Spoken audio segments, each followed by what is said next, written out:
Hello everyone.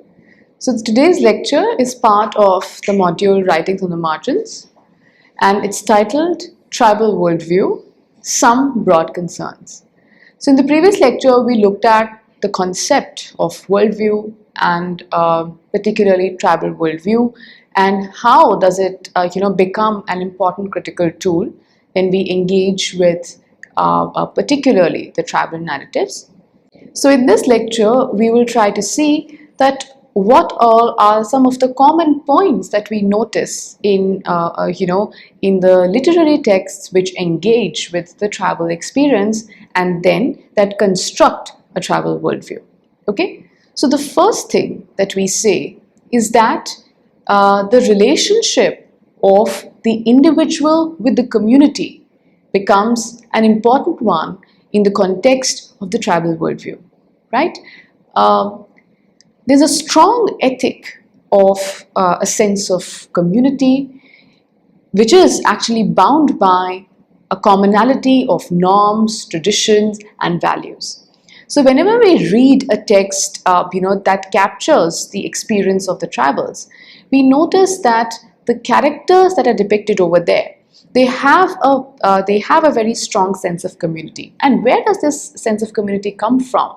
Because of the commonality of norms, the commonality of shared traditions and values, right? So the equation between the individual with his or her community is actually a very important aspect of the tribal experience, right?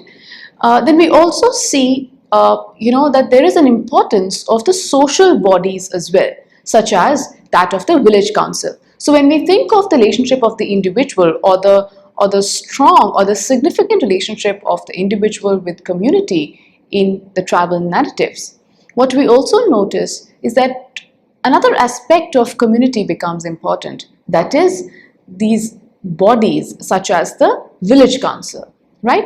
You will notice that in a lot of texts there are these groups which are part of the community that play a crucial role in the social and political life of a particular tribe, right? So this becomes a very important aspect of tribal experience.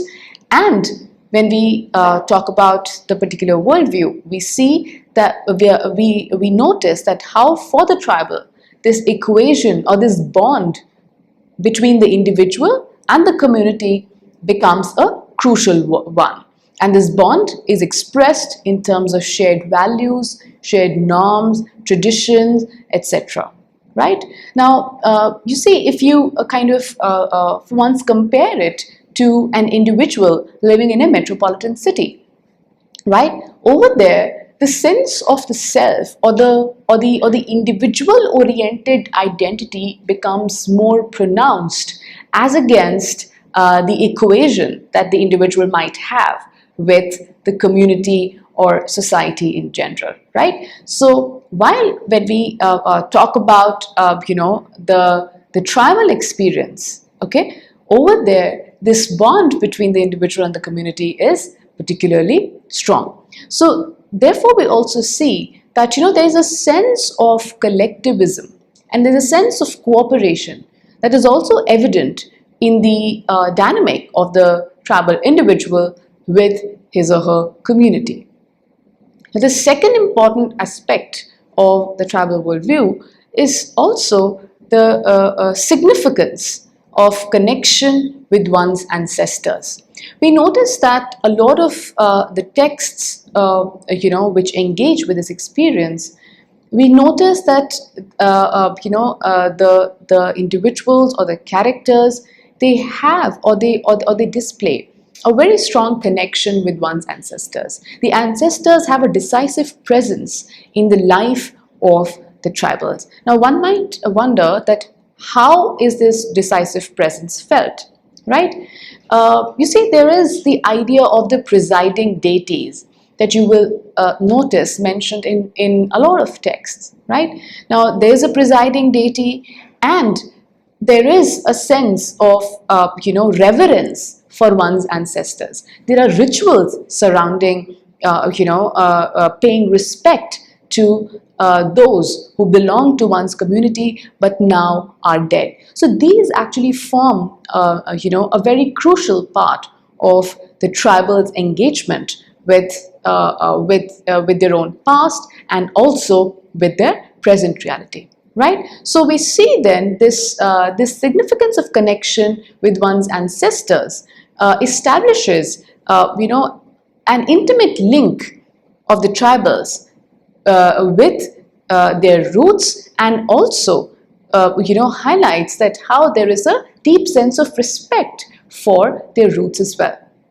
Okay. The next important aspect of the tribal worldview also involves the centrality of cultural symbols and events. So when we try to examine a worldview in a text which captures the tribal experience, the first thing that we notice is the relationship of the individual with the community, which is a strong one. The second thing that we notice is that how there's a significance of connection with one's ancestors. And the third thing that we also notice is that how there's a centrality of cultural symbols and events. Okay, now festivals, folk songs, rituals, they all carry a sense of shared past, right? As again, and this shared past in the form of folk songs, rituals, norms and tradition becomes an alternate source of knowledge about the community and the self also, right? Particularly these songs, what are they comprised of? They actually carry the weight of experience of the community across generations, right? So once these songs or these cultural symbols and the events, when we see them acquire center stage, it basically tells us that how these symbols then become sources of, or one can say alternate sources of knowledge, right? And knowledge about what? Knowledge about the self and the community. All right. Now we also see that this presence of the cultural symbols in the texts written by the tribals then debunks the myth of primitivism, which is often ascribed to those in the margins, right? Now, a lot of times, there's this discourse that those in the margins are primitive, they lack a sense of culture, or they lack a sense of civilization. Now, this is, a kind of a majoritarian and, in a way, a misrepresentation of the tribal experience, where it is, passed off as primitive. But when we engage closely with the tribal worldview, we notice the importance of culture. We notice the way culture is represented in such complex manner, how their history goes far back in time.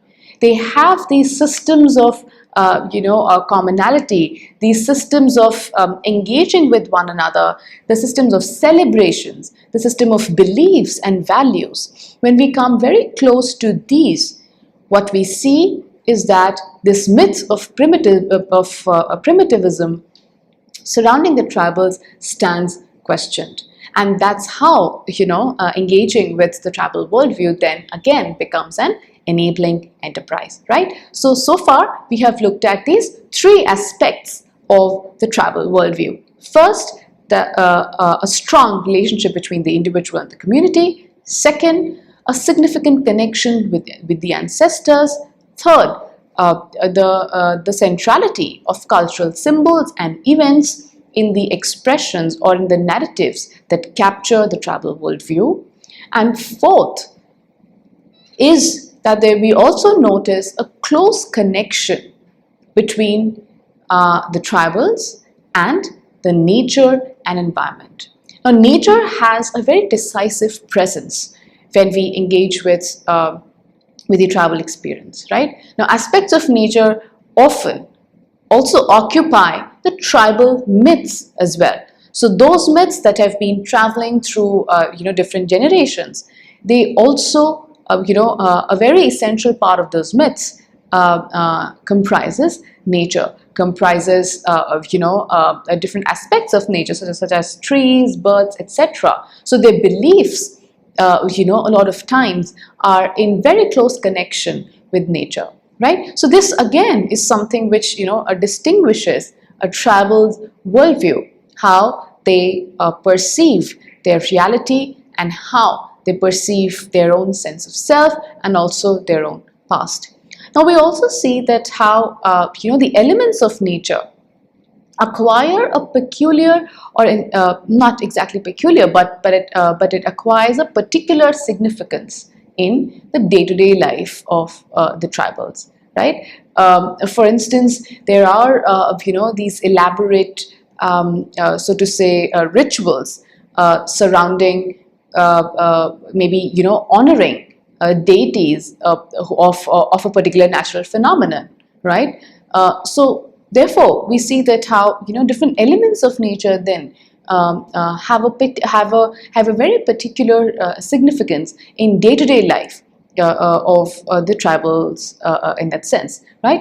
And we also see that this close connection with nature and environment indicates an evolved stance of the tribals, whereby they acknowledge the power and centrality of a world beyond their own as well. So what we see is that they are capable, or they acknowledge the power, or they acknowledge the force of of a world which is beyond human, and that world is the world of nature, and how forces of nature are capable of influencing day-to-day life of individuals. So this kind of a humility, and I would instead call it an evolved understanding, is something which is again seen in the tribal worldview. Now, just as an aside, I would also want you to understand over here that why do we call this close connection with nature and environment an evolved one? If you look at it for once in today's context, and how this entire question of climate change, etc., has acquired such significance. Why has it acquired significance? Because as a human, I mean, as a race, we seem to have sidelined or neglected the environment in our in our quest for development. Okay, we have completely we have in that sense sometimes also used natural resources for our benefit without replenishing it, and because of this constant neglect, today we have a big climate change challenge staring us in the face. Now I urge you to look at this perspective in conjunction with the tribal's close connection with nature and environment, and I'm sure this comparison in itself will now help you establish this kind of an evolved sensibility that one can ascribe to the tribals when we talk about their close connection with nature and environment, right? So when you look at the texts, then and you identify these four aspects of the tribal worldview, you will be able to appreciate that how it it creates a very important understanding of their experience, and at the same time it also helps us undercut a lot of myths which surround the tribal experience. Now we also need to keep some points in mind when we engage with this with the concept of the tribal worldview. The first thing that we say is that a sense of past and present together inform the tribal point of view, right? Now, of course, they're rooted in specific tradition. The tribal is guided by past wisdom while also reinterpreting it and thus shaping the present. So this engagement with one's culture, with one's ancestors, as we talked about in the previous part of this lecture. There's engagement with one's tradition, etc. We see that the idea of past and present seem to always coexist, right? And it informs the tribal point of view. And this then becomes a means for them to shape their present reality as well.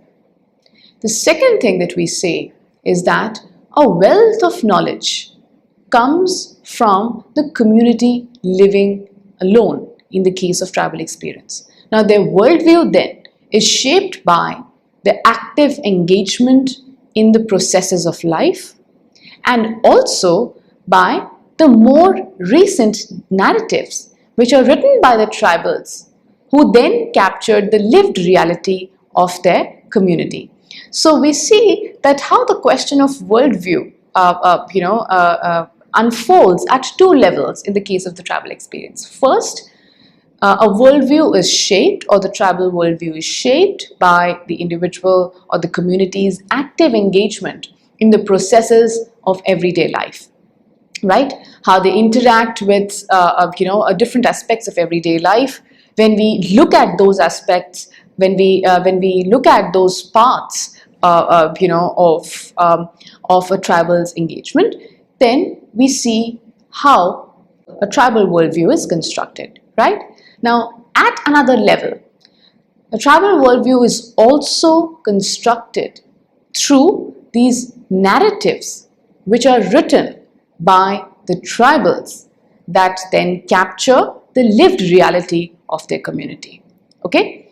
So then what we are highlighting over here is that those with access to education, then they become the source of the new perspective on the self, new perspective on the community, thereby bringing a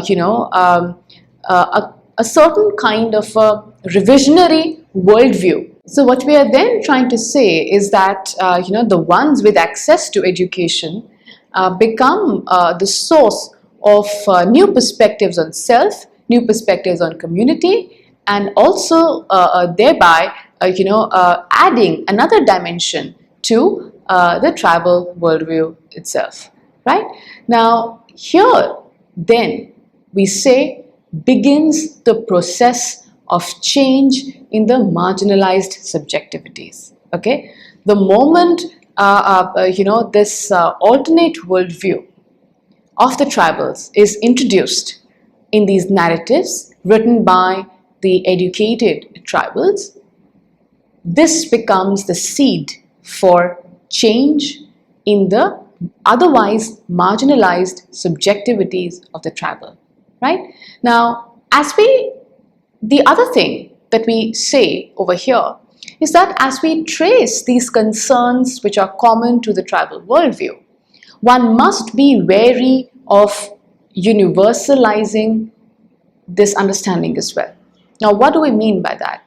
We mean that while we do see these commonality of patterns, that is closeness to nature, a sense of a strong bond between the individual and the community, and all the four aspects that we formerly talked about, while we do take that into consideration, at the same time, we must keep in mind, or we must be wary of a universalizing approach. Now, the need is to appreciate the distinct histories, the distinct culture and customs of different tribes. So while these are the common observations vis-a-vis tribal worldview, but at the same time we also need to keep in mind the distinctness of or the distinctive feature of the histories, culture and customs of different tribes, right? So while concerns of identity, history, selfhood, community, close connection with nature, a close connection with a sense of community, etc., while all these concerns remain common to the tribal experience, there are variations in these concerns as they unfold in different tribes, right? So this is a point that we must not forget. Because the moment we draw these patterns, we always run the risk of bringing up a universalizing discourse, while our job is to identify the distinct features of different tribes, the distinctness of their experience. All right. Now, while thinking through the tribal worldview from the lens of assertion by a marginalized community, we also need to acknowledge the uniqueness which is then central to each tribal experience. Okay? So it's not just their distinct history, their distinct culture and customs, but what we say is that even even the idea of assertion, which is there in the tribal narratives, also acquires a unique character, which then changes geopolitically. It changes in different tribes, right? So what are the means of assertion that we notice, right? Perhaps one particular tribe might have its own way of asserting itself as compared to the other one. One particular tribe may have its own history as compared to the other one, right? So these distinct or these differences are those that we need to be aware of, right? Now, likewise, we also say that how some tribal narratives may also have a unique approach to the features and concerns of the tribal worldview. So it's not just that that different tribes engage with these concerns differently, but even the narratives may have a unique approach to the features that we have listed out in the beginning of the lecture. So we need not only to remember the uniqueness of each tribe, but also the uniqueness is in the uniqueness in engagement and articulation of the tribal worldview too. So as we spell out the four important aspects of the tribal worldview, at the same time we also need to know, or we need to be wary of a universalizing exercise, and we need to be aware that despite these commonality of patterns, we also need to remember the idea of distinctness, uniqueness of each tribe, not just of their experience, not just of their history, but also of the articulation of their particular worldview.